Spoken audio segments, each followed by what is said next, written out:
Story number 1. The Shadows of Station 7. It was back in 2011, a year that remains vivid in my nightmares. I was 25 then, working the night shift at a suburban subway security office in the United States. The job seemed simple enough until the night the shadows began to stir at Station 7. My colleague was Kevin, 28, a guy who found humor in everything, even in the unexplainable. That was until we started noticing odd glitches in our security cameras, always at 2:15 a.m., always at Station 7. The screens would flicker, and for a moment, they would show someone standing on the platform, someone who shouldn't be there. Initially, we joked about it, saying Station 7 was haunted. But the laughter died when we found a passenger unconscious at the same platform. He was just 22, with no prior health issues, but he never woke up. The incident sent chills down our spines. Things escalated quickly after that. More reports of the mysterious figure on the platform came in, always at 2:15 a.m. Some passengers even claimed they felt someone watching them, the descriptions of the figure matching our ghostly footage. Determined to uncover the truth, we decided to review the history of Station 7. Our research led to a chilling discovery.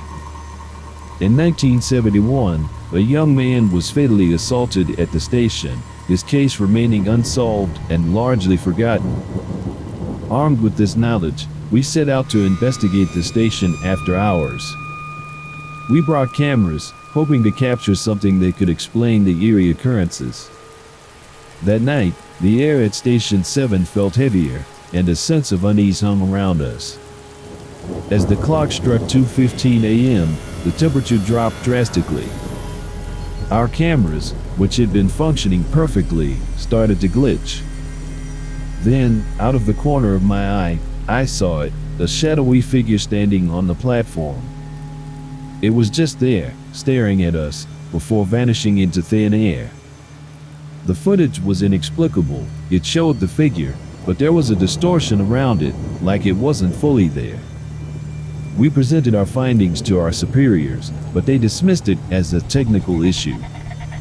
Unsatisfied, we leaked the footage online. It went viral, sparking interest in the haunted Station 7.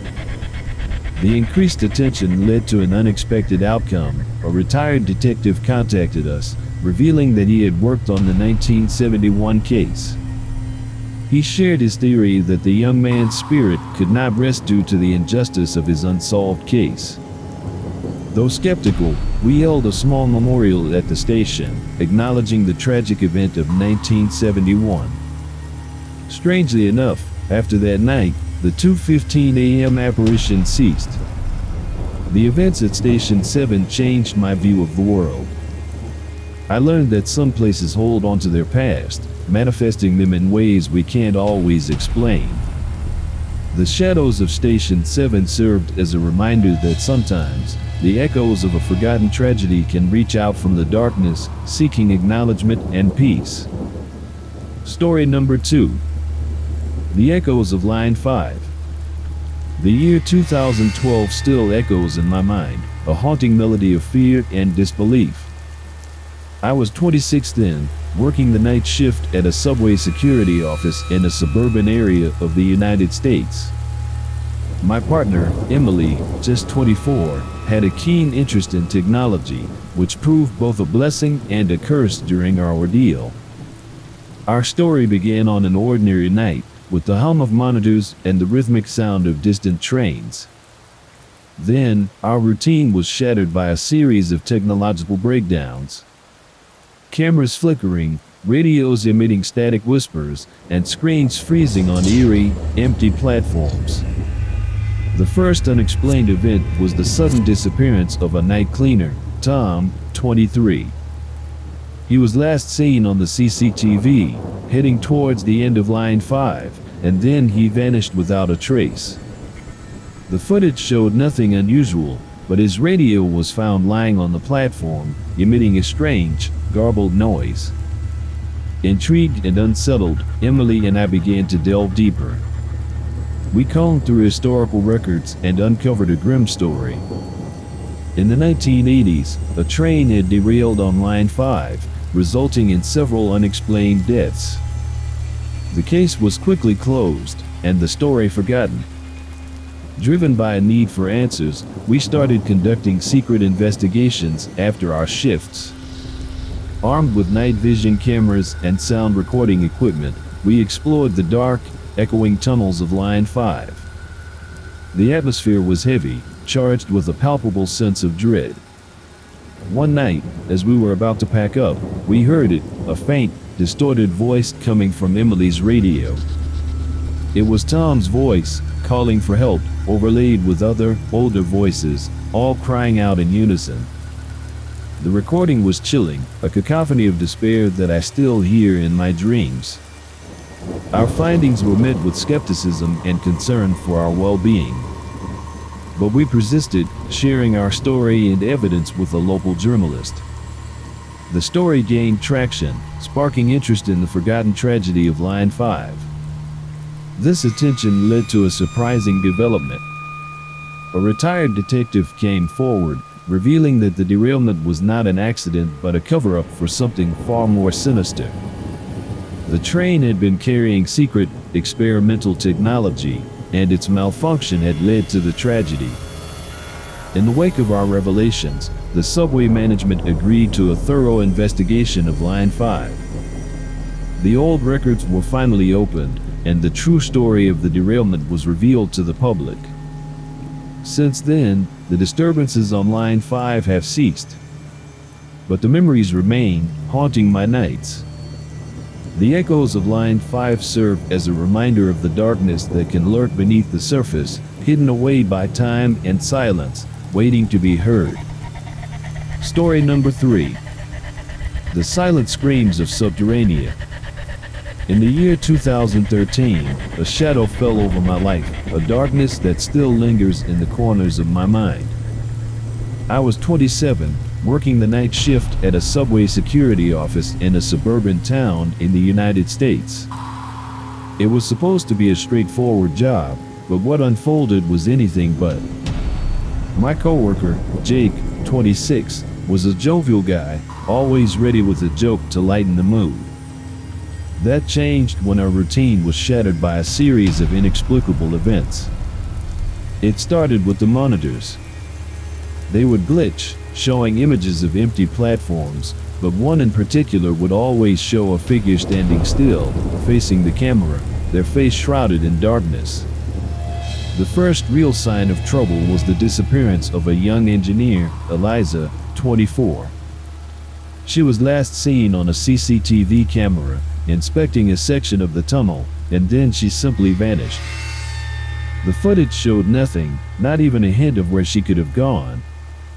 Intrigued and unsettled, Jake and I began to investigate. We combed through the subway's archives and unearthed a disturbing piece of history.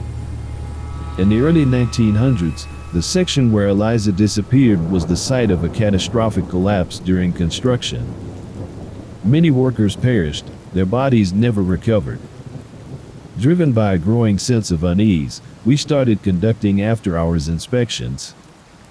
Armed with flashlights and a handheld camera, we ventured into the depths of the subway. The atmosphere was stifling, filled with a silence so heavy it felt like a physical presence. One night, as we neared the section where Eliza had vanished, the air grew icy cold. Our camera began to malfunction, and we heard a sound that chilled us to our bones, a faint, muffled scream coming from the walls. We recorded it, the sound distorted but unmistakably human. We brought our findings to the subway authorities, but they dismissed it as a trick of the acoustics. Frustrated, we leaked the recording online. It caught the attention of a local investigative journalist, who aired our story, sparking public interest. The pressure from the public led to a more thorough investigation. During this investigation, a hidden section of the old tunnels was discovered, and within it, the remains of the workers who had died in the collapse. In the wake of this discovery, the subway authorities held a memorial service for the lost workers, acknowledging the tragedy that had occurred over a century ago. After this, the strange occurrences ceased, and there were no more disappearances. The events of 2013 taught me that some places hold onto their pain, echoing the tragedies of the past in whispers and shadows. The silent screams of Subterranea, as they came to be known, serve as a haunting reminder that the forgotten are not always gone, and sometimes they reach out in ways we can scarcely imagine. Story number 4.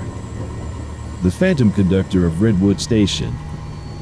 The year 2014 remains a chapter in my life that I revisit only in hushed tones and with a shiver down my spine. I was 28, employed as a night shift security officer at a subway station in a small U.S. suburb. It was a job I'd taken for its simplicity, or so I thought until the fabric of my reality began to unravel. I worked alongside Lisa, 25, a recent graduate with an interest in urban legends. Our mundane routine was shattered when the subway's security systems began malfunctioning in inexplicable ways. Monitors would flicker, showing fleeting images of an empty train pulling into the station, a train that didn't exist in any schedule. The first true harbinger of the terror to come was the mysterious death of a young technician, Michael, 22. He was found lifeless on the tracks early one morning, with no sign of injury or struggle. The CCTV footage from that night showed him staring transfixed at an empty platform before collapsing. Driven by a mix of fear and the need for answers, Lisa and I started digging into the station's history. Our investigation led us to a tragic accident that had occurred decades ago, a train derailment at Redwood Station, resulting in several fatalities, including the conductor. With each night shift, the atmosphere grew increasingly oppressive. We began to hear unexplained noises, distant train whistles, and muffled announcements. One night, as we patrolled the platform, the air turned icy. A spectral train appeared, shimmering and ethereal, and at its helm stood the figure of a conductor, his face an expressionless mask. We captured this apparition on our cameras, but the footage was inexplicably corrupted, showing only static where the phantom train should have been. Despite this, we presented our findings to our superiors, only to be met with skepticism and warnings about our job security. Undeterred, we reached out to a local paranormal investigation team, led by a young enthusiast named Ethan, 30. Together, we conducted a thorough investigation, documenting the phenomena. The evidence was overwhelming: temperature drops, electromagnetic field fluctuations, and a recorded EVP of a voice pleading for help. The story garnered local media attention, forcing the subway authorities to acknowledge the situation. A deeper investigation was launched, revealing a long-buried report about the derailment. The report suggested negligence on the part of the subway management, leading to the tragedy. In the aftermath, a memorial was erected at Redwood Station, paying homage to those who lost their lives in the derailment. Following this, the paranormal occurrences ceased, but the memories linger. The Phantom Conductor of Redwood Station taught me that the past, no matter how deeply buried, can claw its way back to the present, demanding to be acknowledged and remembered. It's a lesson I carry with me, a reminder of the thin veil between our world and the unknown. Story number 5. The Apparitions of Asheville Line. It was 2015, a year that haunts me to this day. I was 26, working the night shift at a subway security office in a suburban town in the United States, a job I had assumed would be uneventful. My colleague, Derek, 24, shared this assumption until the bizarre occurrences began. Our mundane routine was shattered when the security systems started to malfunction. Monitors would flicker, showing the same empty carriage repeatedly, despite no train scheduled at that hour. But what truly unnerved us was the sight of a shadowy figure that seemed to vanish into thin air. The first unsettling incident was the sudden death of a young maintenance worker, Anna, 23. She was found motionless in the tunnel, with no visible injuries. The CCTV footage from that night showed her pausing, as if listening to something, before collapsing. Her cause of death remained unexplained. Driven by a mixture of fear and curiosity, Derek and I began investigating the history of the subway. We uncovered a tragic event that had been lost in time, a catastrophic tunnel collapse during the subway's construction, claiming several lives. As we delved deeper into our night shifts, the atmosphere grew increasingly eerie. We would hear unexplained sounds echoing through the tunnel's soft whispers, footsteps, and the distant rumble of a train that wasn't there. One night, as we investigated the tunnels ourselves, the air turned cold, and a sense of dread washed over us. Our flashlights flickered, casting long shadows on the walls. That's when we saw it, a group of spectral figures, dressed in outdated work clothes, silently standing in the tunnel. We captured this chilling sight on our camera, but the footage was inexplicably grainy and distorted. Despite the poor quality, we presented it to our supervisors, who dismissed it as a hoax. Refusing to be silenced, we leaked the footage online. It went viral, catching the attention of a local historian, who provided us with more information about the workers who had died in the tunnel collapse. Our findings sparked a small movement in the community, leading to a public demand for recognition of the tragedy. The subway authority was compelled to acknowledge the incident, and a memorial plaque was installed in the station. After the memorial's installation, the strange occurrences ceased. The tunnels felt peaceful, and the apparitions were no longer seen. The events of 2015 taught me that the past, especially when marred by tragedy, never truly fades away. It lingers, waiting to be acknowledged. The apparitions of Asheville Line were a reminder that history has a way of revealing itself, demanding that we remember those who were lost in the shadows. Story number 6. The Whispering Shadows of Eldridge Station. The year 2016 was marked by an experience so harrowing, it forever altered my perception of reality.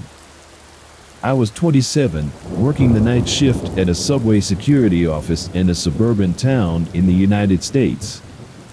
My partner, Carly, just 25, had always been fascinated by the paranormal, a trait that would soon become more of a curse than a blessing.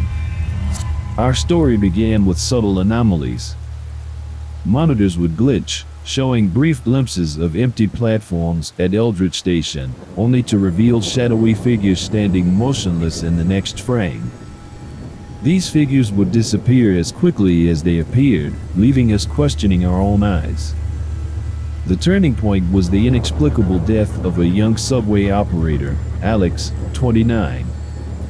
He was found dead in his train at Eldridge Station, with no apparent cause. The CCTV footage from that night showed him staring out of the train window, his face twisted in terror, before collapsing. Driven by a mix of intrigue and dread, Carly and I delved into the history of Eldridge Station. We uncovered a grim past. In the early 1900s, the station was the site of a devastating fire that claimed many lives. The station was rebuilt, but it seemed the tragedy had left an indelible mark. Our exploration took a terrifying turn one night when we decided to investigate Eldridge Station after hours.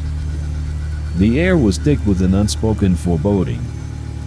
As we walked the platform, our flashlights dimmed, and a cold wind whispered through the station, carrying with it the faint sound of cries and pleas. Then, we saw them, the shadowy figures, more distinct this time, moving along the platform with purpose. We recorded everything, the figures seemingly aware of our presence, yet eerily indifferent. We presented our findings to the subway authorities, who dismissed them as a product of stress and overactive imaginations. Unconvinced and determined to seek the truth, we shared our experiences online, quickly attracting the attention of local media and paranormal enthusiasts. The story of Eldridge Station's haunting spread, leading to a formal investigation by paranormal experts. During this investigation, electronic voice phenomena, EVP, recordings captured voices crying out, speaking of the fire and their untimely deaths. The revelations led to a public outcry, and the subway authority was forced to acknowledge the station's tragic past. A memorial was erected for the victims of the fire, and a ceremony was held in their honor. After the memorial, the disturbances at Eldridge Station ceased. The once heavy atmosphere lifted, leaving the station feeling just like any other. The events of 2016 taught me that the echoes of tragedy can linger long after the physical scars have healed. The whispering shadows of Eldridge Station were a testament to the unresolved suffering of the past, a chilling reminder that some horrors are too profound to be forgotten by the passage of time. Story number 7. The Cries from Beneath Crescent Station. The year 2017 still haunts my dreams, a year marked by an experience so surreal and terrifying, it challenges the very fabric of reality. I was 29, leading the night shift at a subway security office in a suburban town in the United States. My colleague, Max, 27, a pragmatic man with little belief in the supernatural, would soon have his skepticism tested. Our ordeal began with minor, inexplicable technical glitches. Monitors displaying Crescent Station would intermittently show an empty, dimly lit platform, then suddenly flicker to reveal a fleeting image of a figure, standing alone, facing away. But it was the disappearance of a young maintenance worker, Sarah, 24, that marked the beginning of a chilling saga. She was last seen on the surveillance footage entering a service tunnel at Crescent Station, only to never emerge. The footage offered no clues, and an extensive search yielded nothing. Driven by a deepening sense of unease, Max and I delved into the subway's archives and unearthed a chilling history. Crescent Station had been built on the site of an old asylum, demolished after a devastating fire in the early 1900s. The tragedy was shrouded in mystery, the details lost to time. Compelled to understand the strange events, we conducted a series of nocturnal investigations at Crescent Station. Armed with a camera and an audio recorder, we explored the eerie, silent platforms after the subway had ceased its operations for the night. One such night, the stillness was broken by a sound that chilled us to our core, the faint sobbing resonating through the tunnels. Our equipment captured this haunting audio, a sound that seemed to be filled with pain and despair. We presented our findings to the subway authorities, but our claims were met with skepticism. Refusing to be dismissed, we leaked the footage and audio online, where it quickly garnered attention from the public and media. The story of Crescent Station's haunting resonated with a local historian, who provided us with more information about the asylum and the fire. His research suggested that many of the asylum's residents had perished in the blaze, their deaths never properly mourned or acknowledged. The public pressure led to a more thorough investigation by the authorities. During this investigation, a hidden underground section of the old asylum was discovered beneath Crescent Station, lending credence to our findings. In an effort to acknowledge and honor the past, the subway authorities installed a memorial plaque at Crescent Station, dedicated to the lost souls of the asylum fire. Following this act of recognition, the unexplained phenomena ceased, and Crescent Station returned to normalcy. The events of 2017 taught me that the echoes of history can manifest in inexplicable ways, crying out for acknowledgement. The cries from beneath Crescent Station were a reminder of the tragedies that can be buried, but not silenced, beneath the veneer of modern life. Story number 8. The Forgotten Tracks of Holloway. The memories of 2018 are like a haunting melody that lingers long after the music has stopped. I was 30, the youngest supervisor for the night shift at a subway security office in a suburban town in the United States. My colleague, Lucas, 28, was a tech-savvy guy who first noticed the anomalies that would lead us down a path of nightmarish discoveries.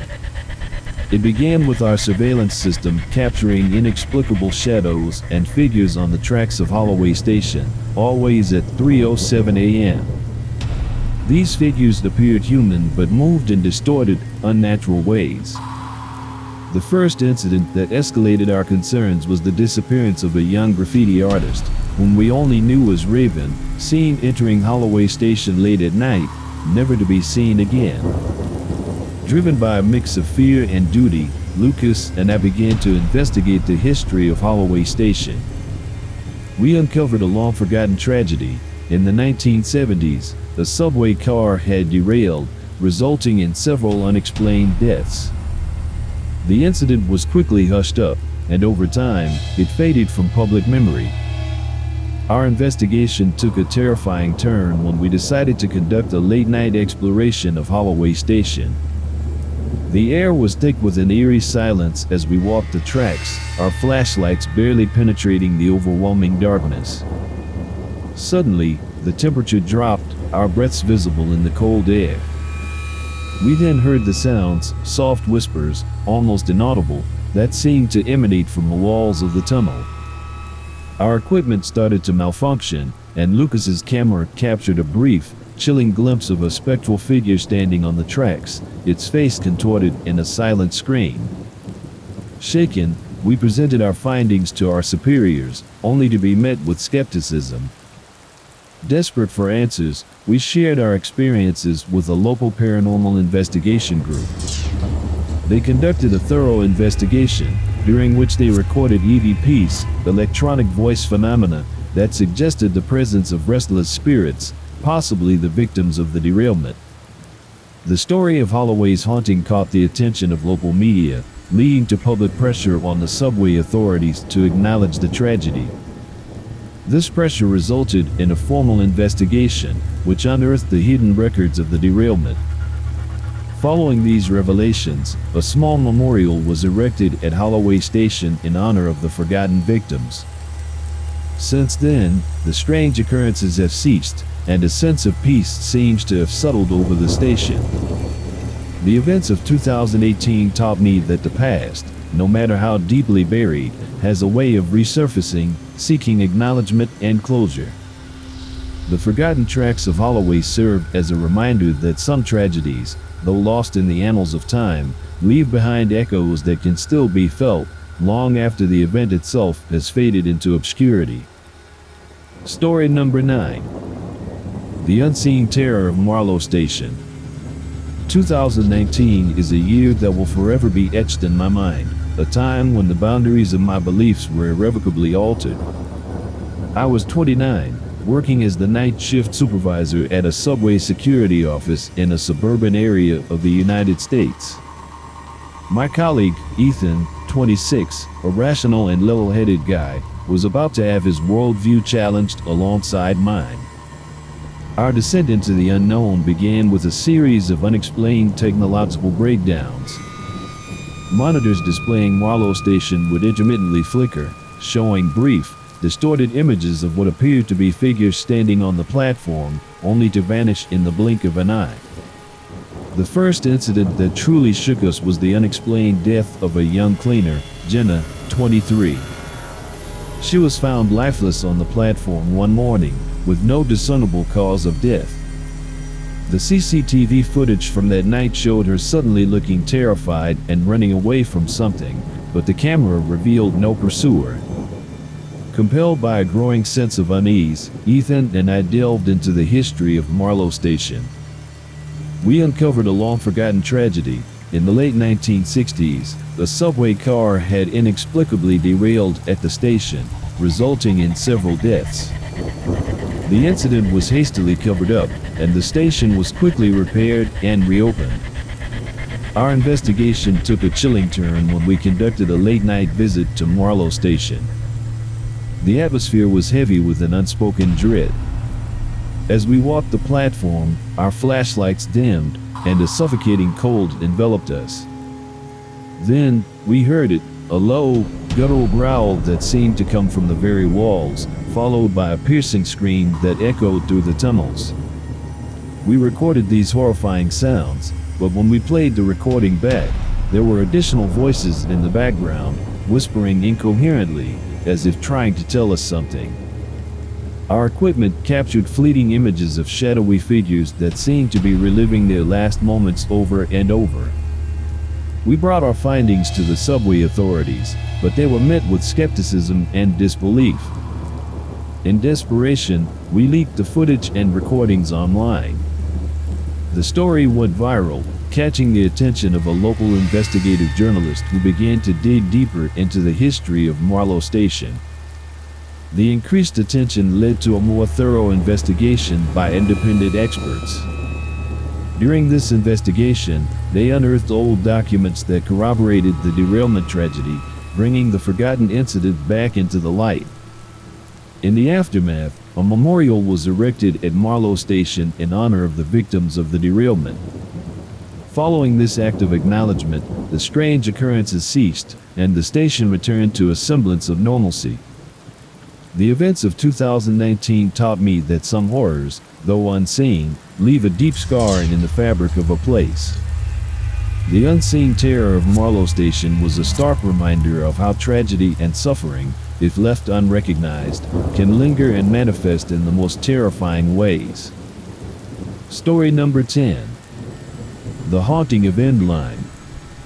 The year 2020, with its global chaos, also brought personal terror that still haunts my nights. I was 30, working as a night shift supervisor at a subway security office in a suburban area of the United States. My colleague, Sophie, 28, a firm skeptic of anything unscientific, was about to have her beliefs challenged. Our descent into a nightmare began suddenly.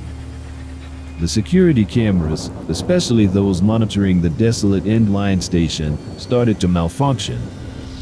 The screens would flicker, showing brief glimpses of a figure standing on the platform, a figure that seemed to be there one moment and gone the next. The first truly alarming incident was the discovery of a night guard, Marcus, 27, found unconscious at Endline. He awoke with no memory of what had happened, but was visibly shaken, with a look of terror that I'll never forget. Driven by a growing sense of foreboding, Sophie and I started digging into the history of Endline. We unearthed a disturbing fact. The station was built on the grounds of an old asylum that was demolished in the early 20th century after a catastrophic fire that claimed many lives. Our investigation took a terrifying turn when we decided to explore Endline after hours. The air was thick with a sense of lingering despair. As we walked the platform, a sudden drop in temperature sent shivers down our spines. Then, we heard it, a cacophony of whispers, rising and falling in a symphony of sorrow. We recorded these eerie sounds, and our cameras captured shadowy figures moving along the platform, their movements jerky and unnatural. But when we reviewed the footage, the figures were not there, and the audio was filled with static. Despite the lack of concrete evidence, we presented our findings to the subway authorities. They dismissed our claims, attributing them to stress and imagination. Unconvinced, we leaked our story to a local blogger known for exploring paranormal occurrences. The story of Endline's haunting quickly spread, capturing the public's imagination. This led to a group of amateur ghost hunters visiting the station, one of whom mysteriously disappeared, never to be found. This incident forced the subway authorities to take our claims seriously. They launched a formal investigation, which revealed unsettling anomalies in the electromagnetic field at Endline. However, no conclusive explanation was found. In an effort to appease the growing public concern, a memorial was erected at Endline to honor the lives lost in the asylum fire. After this, the strange occurrences ceased, and the station returned to its usual quiet state. The events of 2020 taught me that some places are imprinted with the tragedies of their past, resonating with echoes of sorrow and despair. The haunting of Endline was a chilling reminder of the unseen forces that can dwell in the forgotten corners of our world, occasionally piercing through the veil to make their presence felt.